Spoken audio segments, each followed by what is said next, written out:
Graça e paz, queridos, da parte de nosso Senhor Jesus Cristo. Passando aqui nesses minutos de encorajamento para liberar uma palavra em Lucas capítulo 2, do versículo 36 ao 38, que fala sobre a profetisa Ana, que às vezes é pouco lembrada, mas que tem uma grande história, que tem um grande ensinamento para nós. Diz assim: havia uma profetisa chamada Ana, filha de Fanuel, ou seja, ela já não era uma filha de uma pessoa qualquer, porque Fanuel era da tribo de Azer, né? E Fanuel significava face de Deus. Então, havia uma profetisa chamada Ana, filha de Fanuel, da tribo de Azer, avançada em dias, que vivera com seu marido 7 anos desde que se casara e que era viúva de 84 anos. Guarda isso, viúva de 84 anos. Esta não deixava o templo. Mas adorava noite e dia, com jejuns e orações. Adorava noite e dia, com jejuns e orações. E chegando naquela hora, dava graças a Deus. Quando chegava naquela hora muito tarde, ela dava graças a Deus e falava a respeito do menino, ou seja, profetizava a todos que esperavam a redenção de Jerusalém. Então, guarda bem isso, o que Deus falar ao meu espírito, nesse texto da Bíblia, na Nova Aliança, no capítulo 2 de Lucas, do 36 ao 38, sobre a profetisa Ana. Ela era filha de Fanuel, que significava face de Deus. Será que nós temos buscado a Deus de forma que a cada dia venhamos a nos parecer um pouquinho mais com Ele, venhamos buscar a face de Deus na íntegra? Porque eu imagino a intimidade que ela tinha com seu pai, então, com a face de Deus, né, através de seu pai. E Deus nos deixa esse texto por algum motivo aqui. Porque essa mulher tinha 84 anos, ela poderia colocar inúmeros problemas, inúmeras situações, inúmeras desculpas para não fazer nada na casa de Deus nem fora dela, para não executar o seu chamamento. Ela poderia ter toda a situação de: olha, já tá muito velha, por favor, coloca ela no stand-by, deixa ela sentadinha ali. Essa mulher de 84 anos, ela estava no templo servindo ao Senhor. Noite e dia adorava a Deus com jejuns e orações. Esta mulher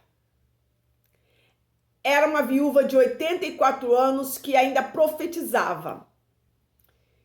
Ainda que tarde, ela profetizava sobre o menino, sobre aqueles que esperavam a redenção de Jerusalém.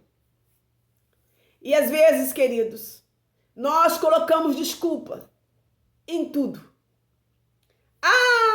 Eu tenho a minha vida secular muito agitada, tenho muitas atividades na minha vida secular, estudo muito, eu faço isso, eu faço aquilo, faz tudo fora, menos na casa de Deus. Faz tudo que o mundo oferece, no sentido de vida labutante, vou colocar assim uma palavra inventada por mim, de vida trabalhosa, e tantas outras coisas mais que roubam às vezes o nosso tempo. Aí nós vemos uma geração que tem tempo para ir em todos os lugares, ainda que em meio à pandemia. Lugares aglomerados. Mas é necessário nós irmos no mercado, pastor. É necessário nós irmos no sacolão.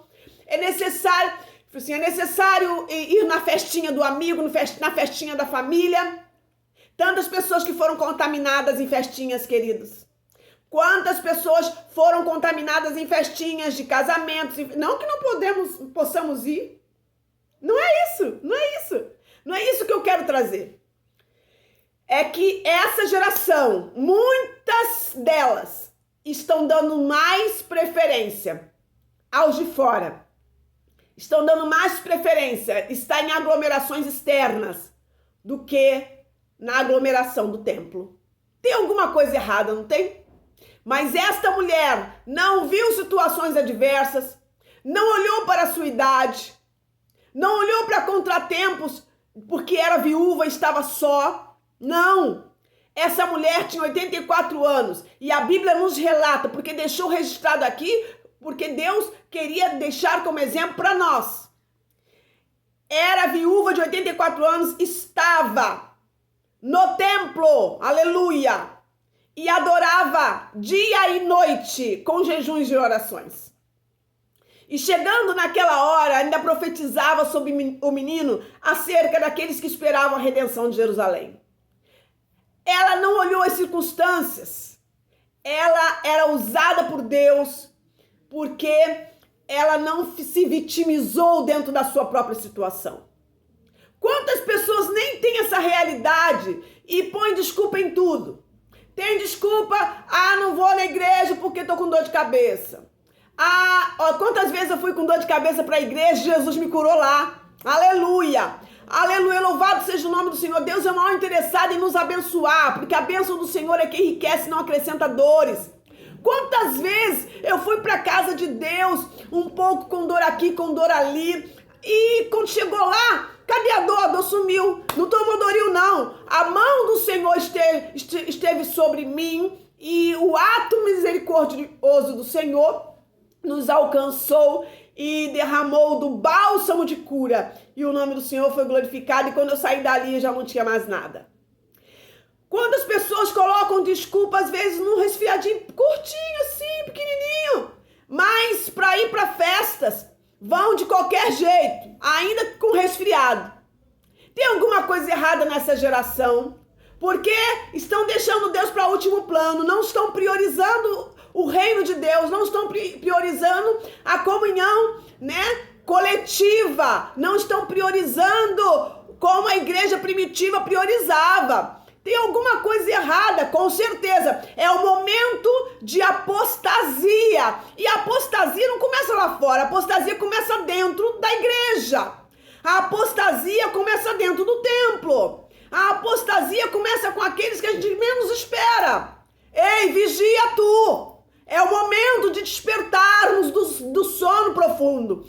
Em 2018 eu tive uma visão da parte de Deus e eu vi a igreja na terra com um grande sono profundo e milhares de camas, pessoas deitadas, e o Senhor falava: saia da recâmara e venha para o noivo. Oh, aleluia! Deus está falando isso hoje.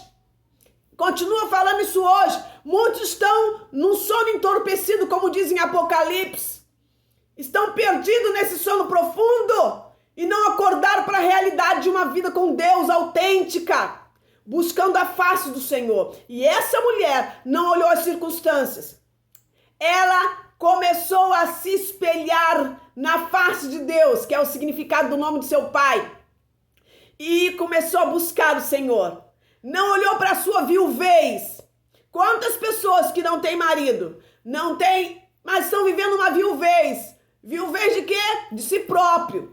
Um vazio lá dentro que nem eles conseguem discernir. Que só Jesus pode preencher. Quantas pessoas estão vivendo uma viuvez da presença de Deus? Por quê? Porque só Jesus pode nos abraçar nesses momentos de solidão, de angústia, de sofrência. Só Jesus. Mas muitos não entenderam essa realidade e estão vivendo a cada dia em passos largos para a perdição de si próprio. Por quê? Porque estão dando mais valor às coisas externas do que às coisas do reino. Estão dando mais valor às festinhas do que às coisas do reino. Estão dando mais valor às situações externas no sentido de grandes atividades. Ei, Ativismo sem santidade é pecado. Não adianta termos excesso de atividades e não termos a presença de Deus valorizando tudo isso, aprovando tudo isso. Estaremos correndo contra o tempo. Estaremos correndo atrás das situações do vento. E quando iremos perceber, já é tarde demais. Por quê? Porque a tempestade nos engoliu. A tempestade da vida, a tempestade das situações que a cada dia se avoluma, porque a cada dia é uma história diferente. E se você ficar vendo televisão o tempo todo, então aí que a situação piora. Porque na televisão só tem notícias ruins. Não que você não possa ver televisão, você pode selecionar com certeza. Mas muitas pessoas estão ficando doentes porque estão com excesso de televisão na cabeça, entendeu? E com isso estão voltados para os enganos que a mídia tenta massacrar todo dia. Ei, como diz em Salmo 34, versículo 5, olharam para ele e foram iluminados, e os seus rostos não ficaram confundidos. A única forma de nós não ficarmos confundidos em meio a tudo isso é olhando para Jesus. A única forma de não ficarmos confundidos em meio a tudo isso, é se voltando para o reino, é se voltando para as coisas de Deus. Se você não ficou contaminado no supermercado, em lugares aglomerados, nas festinhas, no sacolão, é impossível ficar na casa de Deus. Porque a casa de Deus, onde está o povo orando coletivamente, dentro dos seus cuidados devidos, porque devemos ser prudentes, que a Bíblia nos declara sobre isso, tomar os nossos cuidados devidos, com certeza na casa de Deus é que nós não vamos ficar contaminados. Mas muitos estão deixando, e estão valorizando outras coisas. Chegou o momento de atentarmos para essa realidade, que a apostasia não começa lá fora, a apostasia começa dentro. Muitas pessoas estão se apostatando da fé e não estão percebendo isso. Por quê? Porque estão vendo as situações como nada a ver, não tem nada a ver. Essa mulher não olhou para as circunstâncias, tinha 84 anos, vivia em jejuns e orações, no templo, e não se vitimizava. Pelo contrário, estava diante da face de Deus. E não só por causa do nome do Pai, mas porque ela tinha uma vida de tenda e de altar. E ela ainda profetizava sobre o menino que esperavam para a redenção de Jerusalém. Chegou o momento de nós atentarmos para essa realidade e nos voltarmos em arrependimento para os caminhos de Deus. Deus requer um povo santo, porque sem a santificação ninguém verá o Senhor. Deus requer um povo separado, um povo que valoriza o seu reino. Em o nome santo e glorioso de Jesus Cristo, um forte abraço da pastora Rosângela Soares de Souza. E saibamos de uma coisa, é tempo de nos voltarmos para a face de Deus.